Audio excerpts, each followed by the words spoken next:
é mais. Uma campanha da Globo e de quem acredita que menos é mais. Todos nós sabemos que o salário do Brasil é pouco para quem recebe e muito para quem paga. A classe empresarial tem dito também, os empresários têm dito para mim, que o trabalhador vai ter que decidir um dia, menos direitos e emprego ou todos os direitos e desemprego. Menos é mais. Uma campanha da Globo e de quem acredita que menos é mais.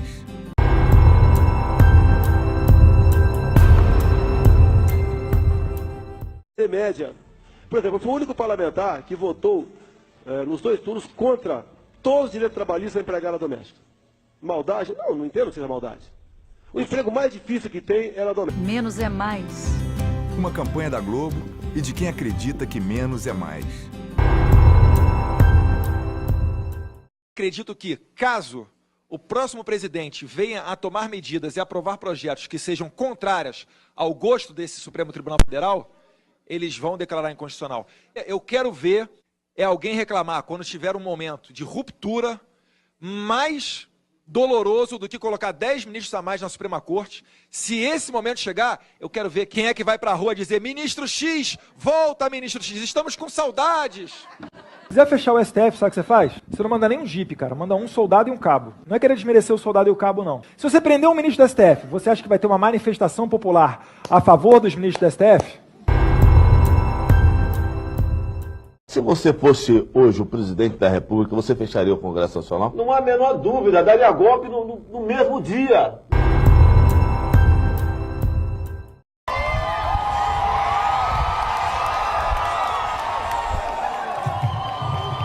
Vamos fuzilar!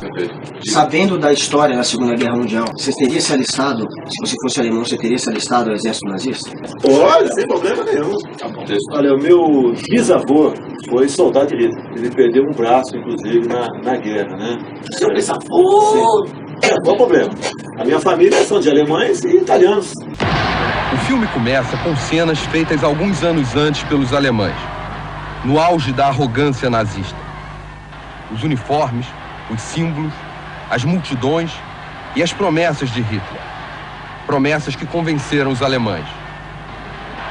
Mas já era 1945, fim da guerra, os nazistas derrotados. Apesar de meu bisavô ser alemão e ter sido soldado de Hitler. O campo era grande, muito grande. E lá dentro, tudo era diferente. Eu sou favorável à tortura, tu sabe disso. Homens e mulheres viviam, tentavam viver nesses galpões. As camas eram toras de madeira, os colchões, arame farpado.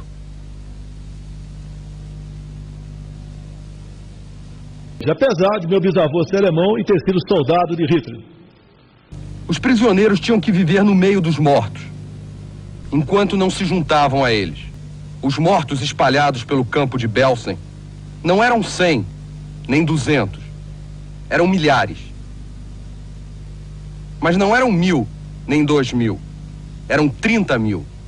Isso só vai mudar, infelizmente, quando um dia nós partimos para uma guerra civil aqui dentro. Né? E fazendo um trabalho que o regime militar não fez. Matando os 30 mil. Não deixar para fora, não. Matando. Se vai morrer alguns inocentes, tudo bem. Esses eram os algozes, os homens da SS nazista.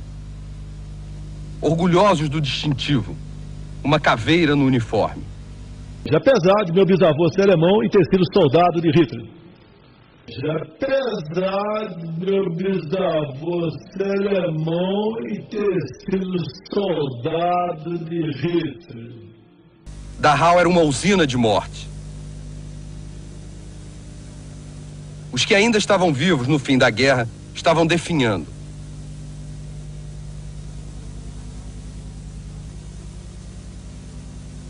Esses desenhos em cima da mesa não são desenhos, são tatuagens. Pele de prisioneiros, arrancada e transformada em quadros. Cenas iguais a essas foram filmadas em vários campos. As tragédias eram quase iguais em todos eles. Mas a tragédia maior é que havia mais de 300 campos iguais a esses. Meu bisavô foi soldado de elite. Seu bisavô? Sim. Qual o problema? A minha família são de alemães e italianos. E o filme termina com uma frase que mistura advertência e esperança. A menos que o mundo aprenda as lições que essas imagens ensinam, as trevas voltarão. Mas com a graça de Deus, nós vamos aprender.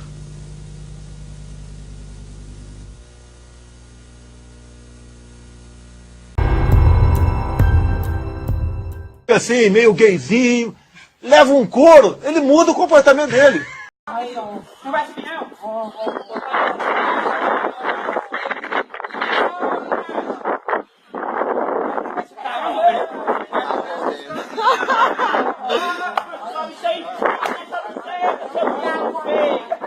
Vai, viado despeitado, come nessa buceta, arrombado, tá me escutando, não, mano. Vai, deixa, sobe, mano. Pra gente na frente daí. Vai, sobe lá, você correu ali pro cara que levar tudo no carro ali. Vai, Patu. Pra onde tu quiser aí. Pra onde tu for, vai, sobe. Bora, sobe logo. Você tá embaixando aqui a Rafaela, vai, Dolo, vai. A imundiça tá de calcinha aqui na piranha. Vai. Grava a casa aí.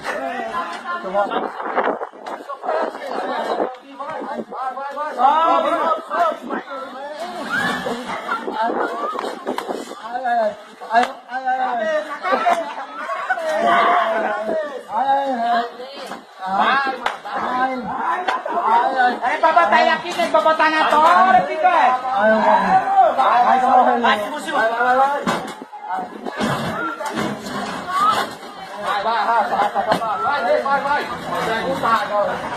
Assim, meio gayzinho, leva um couro, ele muda o comportamento dele.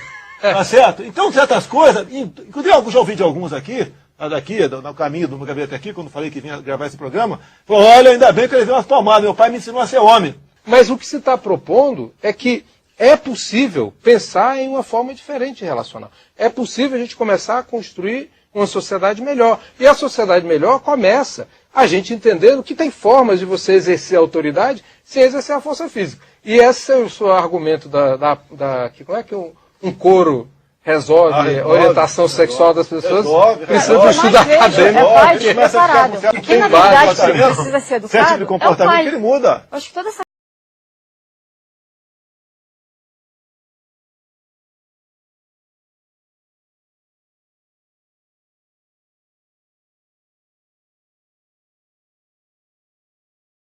uso crônico da soja, porque soja é uma das fontes de proteína. Eu sei, eu sinto decepcioná-lo, mas não é o que você pensa. Causa uma estrogenicidade. É um veneno você dá para um menino de 8, 9 anos de idade leite de soja, poxa. Ele não vai ter a puberdade. Os colegas todos estão tendo pelo pubiano, o pênis está crescendo e o menino está lá. E eu, quando é que chega a minha vez, pô? Assim, meio gayzinho, leva um couro, ele muda o comportamento dele. Pô, o pai está com um negócio de saúde, resolveu, pôs na cabeça que tem que dar leite de soja para ele, pô. Ele vai se feminilizando. É fitoestrógeno. Está na hora da puberdade, está na hora da testosterona entrar. Você ocupa o receptor com isoflavona, você está fazendo uma feminilização da criança. Aquele menino, aquele adolescente começa a ficar feminino.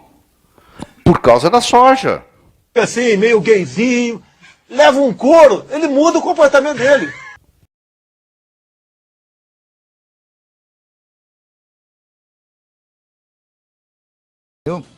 Puxa, e a gente achava que água era água, né? E vocês mulheres tomam anticoncepcional. Esses anticoncepcionais, vocês urinam. Isso vai para os lençóis freáticos do Brasil todo. Então a água hoje ela já vem contaminada, inclusive com hormônios. A água de torneira, ela vem contaminada, inclusive com hormônios. Ela é colocada... E quando ela passa pelo purificador, pelo filtro? Depende do tipo do filtro. Tem filtro que elimina os hormônios. Tem filtro, por exemplo, que tira o cloro. Uhum. Nós temos a água, que é um problema seríssimo, porque a água hoje, a de torneira você não pode tomar porque está tudo comprometido. Aí você vai para a água de garrafão. Você vai comprar garrafa engarrafada. Só que eu quero que você entenda que se essa água foi engarrafada em Porto Alegre e viajou de caminhão para cá, porque ela não vem de avião, e no meio-dia o sol estava quente, o sol bate no plástico do garrafão, do container que está trazendo a água, e libera uma coisa chamada xenoestrógeno, que vem do petróleo, que é o mesmo problema que você tem quando você pega uma vasilha de plástico e coloca no micro-ondas. No momento que você colocou uma vasilha de plástico dentro do micro-ondas, você tem que jogar aquilo fora, porque aquilo ali virou um veneno. Você imagina uma mãe, sem entender isso, esquenta a mamadeira do filho no micro-ondas. Aquela mamadeira agora virou uma mamadeira de veneno, porque foi liberado o xenoestrógeno, essa substância derivada do petróleo entra no corpo, no organismo do bebê, não é biodegradável, não sai mais e funciona como se fosse hormônio de mulher, hormônio feminino. Assim, meio gayzinho, leva um couro, ele muda o comportamento dele. Olá, meu amigo, minha amiga, sou o professor Edjasto Ferreira e vamos falar aqui hoje de saúde. Sucintamente, rapidamente, o xenoestrógeno e o bisfenol A. O xenoestrógeno, gente, ele é liberado de derivados plásticos, né? Toda vez que um derivado plástico é aquecido, libera o quê? O xenoestrógeno. A água que chega na sua casa, chega de bicicleta, de caminhão, ela vem aquecida na carroceria. E olha só, liberou o xenoestrógeno. Os nossos hormônios naturais funcionam como chave e fechadura, um encaixa no outro. Toda vez que você consome o xenoestrógeno, ele faz o papel da chave e fechadura. E o pior, ele fica no seu organismo durante décadas e com isso, várias funções hormonais naturais do seu organismo. Os especialistas falam que diminui o número de espermatozoides nos homens, faz atrofia testicular, aumenta a celulite e a gordura localizada na mulher. Depois nós temos que falar do bisfenol A. É um cancerígeno o bisfenol A, né? Tanto que chupeta e mamadeira já tem uma lei livre de bisfenol A. Se o senhor e a senhora consumir um alimento que foi congelado ou resfriado num recipiente plástico, ele já tem bisfenol A. Aqueceu no micro-ondas, já tem bisfenol A. Então procure da agora por diante comprar recipientes plásticos escritos livre de bisfenol A. Ou use refratários de vidros para aquecer a comida dos seus filhos e a comida da sua família. O relatório da Anistia Internacional diz que a força brasileira é a que mais mata no mundo. Eu queria saber a sua opinião. Muito pelo contrário. Eu acho que essa polícia militar do Brasil tinha que matar mais. Esses canalhas, ok? Tentam, com esse tipo de política, aumentar o número de mortes de inocentes em nosso país. E nós queremos diminuir o número de mortes de inocência. Temos que dar retaguarda jurídica para o policial militar poder agir, se for o caso, com violência. E se for o caso, matando. Que está parado. Foi dentro desse carro que tudo aconteceu. Me dá agora as imagens. O vídeo de uma câmera de segurança da rua mostra esse policial entrando pela porta do passageiro no Gol branco. É um Gol branco ali, né? Ele pega uma arma que está dentro do carro, possivelmente do bandido, e atira no vidro. Ele atira. Faz 6 disparos. O que ele está fazendo, Lombardi? Ele está simulando que houve uma troca de tiros. Repare que antes dele começar a atirar com essa arma, o vidro da frente já estava cheio de furos, já tinham efetuado os disparos ali. Que seriam de fora para dentro. Isso. E aí ele está de dentro para fora. De dentro para fora ele está tentando justificar que o sujeito que estava dentro do carro atirou antes. Ah, você está entendendo? Você está entendendo, você que está em casa? Eles atiraram nos bandidos. O refém estava lá dentro, morreu. E se for o caso, matando. Agora, eles efetuam os disparos de dentro para fora, para falar, a gente só reagiu. Bateu no carro da mulher. Bateu no carro da mulher. Vamos pegar essa placa. Olha o carro dele, não queria abrir a porta. Olha o cara foi lá conversar com ele. Aí, ele pegou um tiro, cara. É policial civil, aparentemente não é policial militar não. Tá falando não, é policial civil. Atirou na mulher também, atirou está de polícia. E se for o caso, matando. Policial civil. Beleza, pode saber quem é. É policial civil, esse aqui. Falcão, eu pergunto se alguma viatura tem fita pra dar apoio aqui na corrente aqui atrás do... Em Nilópolis, na Baixada Fluminense, um carro branco passa e chama a atenção dos PMs. Uai, 4 moleque num... Agora que estranhão, moleque. No veículo estavam a jovem Raíssa Vargas Mota e um grupo de amigos. Começa a perseguição. O PM Márcio José Alves posiciona o fuzil para fora do carro e, mesmo a uma certa distância, começa a atirar. Foram 10 tiros. O carro para e, quando saem da viatura, os PMs ouvem um pedido de socorro. Raíssa tinha sido atingida. Eles voltam para a viatura com 2 amigas de Raíssa. Não acredito. Um dos PMs reconhece o erro. Não justifica, tá? Não justifica ter dado tiro, tá bom? Pelo rádio, o policial Márcio informa o que aconteceu. Ordem de parada e veio a atingir uma vítima aí. E pede ajuda.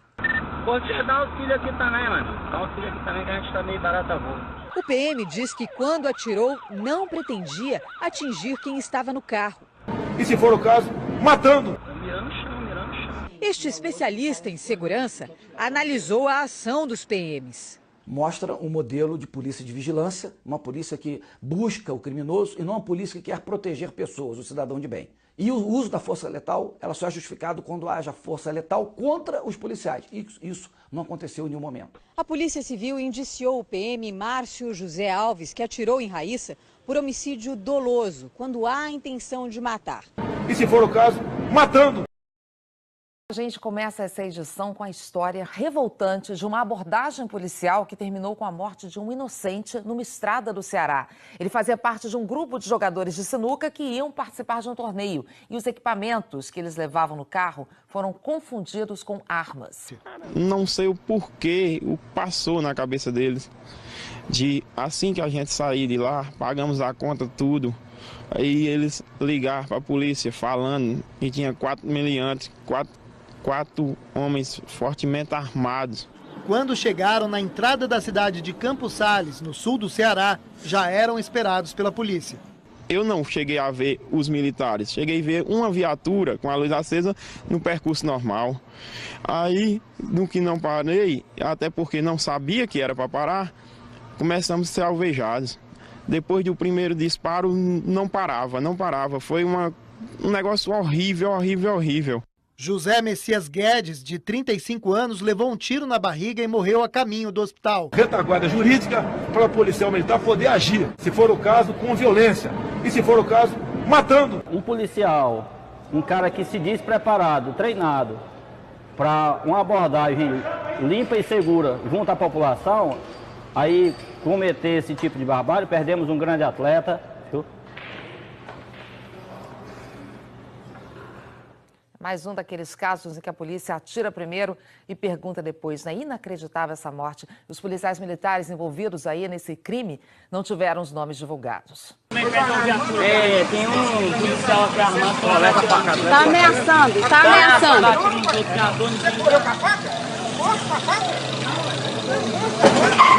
Corta a faca, eu vou te cortar sem tiro.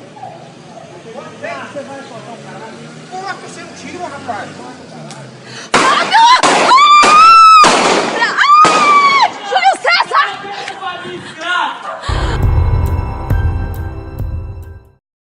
Eu vou implementar o ensino à distância, acabando aqui com o quadro de professores, merendeiras, outra coisa a mais. Eu vou implementar o ensino à distância, acabando aqui com o quadro de professores, merendeiras, outra coisa a mais.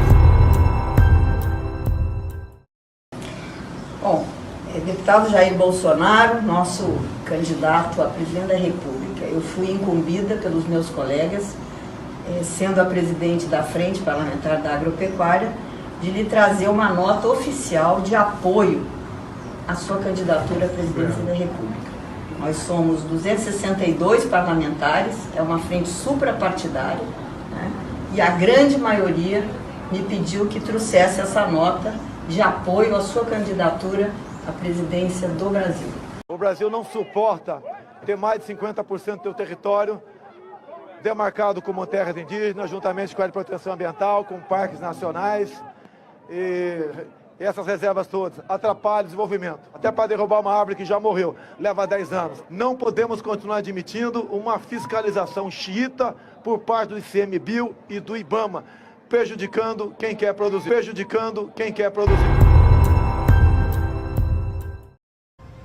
Now you see this, tá vendo?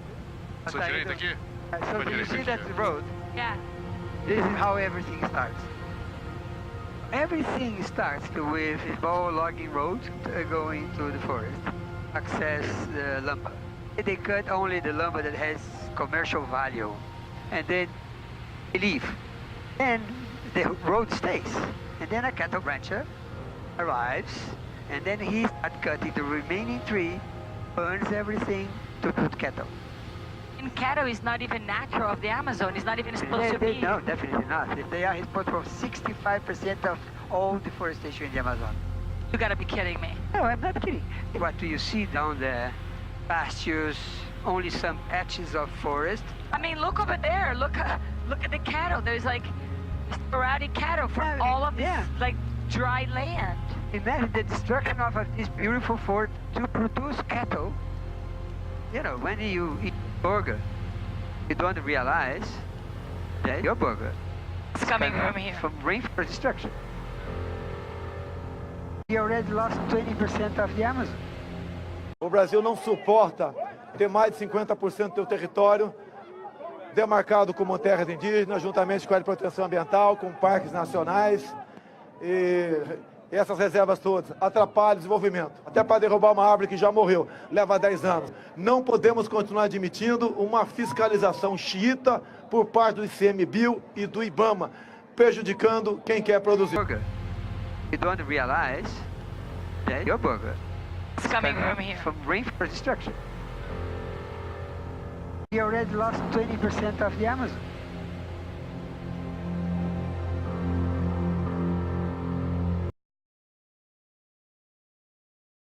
As florestas cobrem hoje cerca de 30% da superfície terrestre, mas o equivalente a 50 campos de futebol desapareceram a cada minuto entre os anos 2000 e 2012, graças ao desmatamento, na maioria das vezes para aumentar a superfície de cultivo, mas a exploração de madeira, os incêndios, a pecuária em excesso e as mudanças climáticas também são responsáveis. A Bacia Amazônica é o lar da maior floresta tropical do mundo. Satélites no Brasil fazem a localização de desmatamentos ilegais e ajudaram a reduzir a prática após um recorde de 80% em 2004. Mas o problema continua. O desmatamento tem várias consequências, como a destruição das casas e o habitat da fauna, a redução da biodiversidade, o aumento das emissões de gases de efeito estufa, o rompimento do ciclo da água e o aumento da erosão do solo. Sem florestas, o ecossistema global poderia entrar em colapso.